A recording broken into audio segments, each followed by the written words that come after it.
যারা কেবল কাম কাঞ্চন নিয়ে আছে, ঈশ্বরকে একেবারে ভাবে না, তারা বদ্ধ জীব।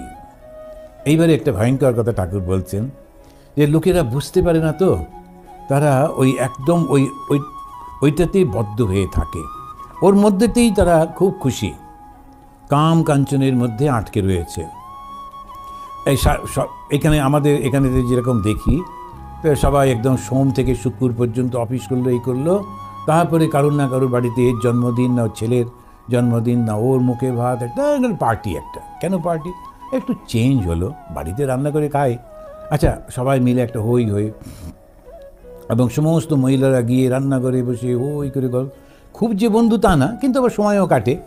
তা এইরকমভাবে যে করছে, একবারের জন্য ভগবানের কথা আলোচনা হচ্ছে না। এটা একটা জাতির মধ্যে খুব বেশি থাকে। আর একটা জাতি, তারা যায় মন্দিরে বটে, কিন্তু পুজো আচ্ছা করে না, ওইখানে গিয়ে সোশ্যালাইজিং করে। ওখানে গিয়ে আবার ওই মন্দিরে গিয়ে বসে বসে তারা কার কি হয়েছে, কোন চাকরিটা হয়েছে, কে কোথায়, নানান রকম হতে থাকে। তারপরে প্রত্যেকটি মন্দিরের তলায় একটা করে খাবার ঘর, ইডলি ঘষা খেয়ে চলে এলো। এরকম করে খুব খুশি যে আমরা মন্দিরে যাই, প্রত্যেক সপ্তাহে মন্দিরে যাই, করোটা কি, এগুলো করি। এখন তার ফল কি হচ্ছে, এই অনুরাগটা আসছে না, ভালোবাসাটা আসছে না। কী করে ভালোবাসা আসবে? সাধুসঙ্গ। সাধুসঙ্গ মানে কি? এই ধরনের কথাগুলো পড়া জানা, তা না হলে তো বুঝতে পারছে না না।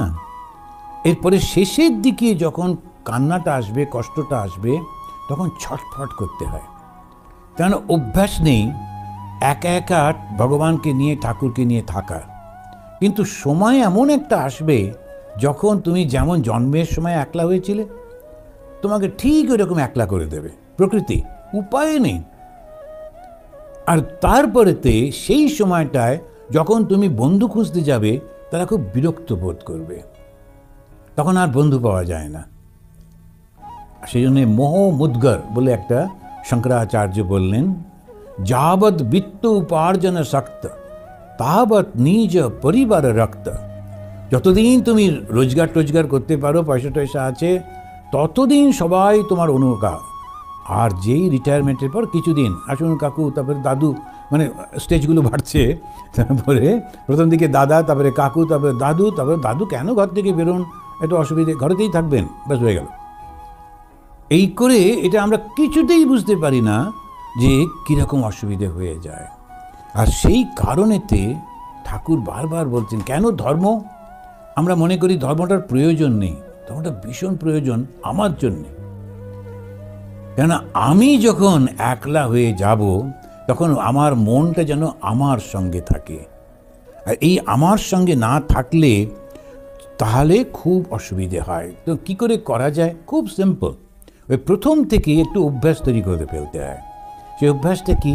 ঠাকুর আছেন, মা আছেন, আমি তাকে ডাকবো, তার সঙ্গে কথা বলবো, সকালে উঠে একটু এরকম করবো, করে করে করে একটা রুটিন তৈরি করে ফেলতে হয়। আর সেই রুটিনে সকালবেলা উঠলাম, উঠে জপ ধ্যান করলাম, করে তারপরে একটু বই পড়লাম, তারপরে এরম করে করে করে করে গেলে কখন 24 ঘন্টা কেটে যাচ্ছে বোঝাও যায় না। আর যখন আমি ব্যস্ত হয়ে রয়েছি নিজের মনের মধ্যে, আমার কোম্পানির কি দরকার?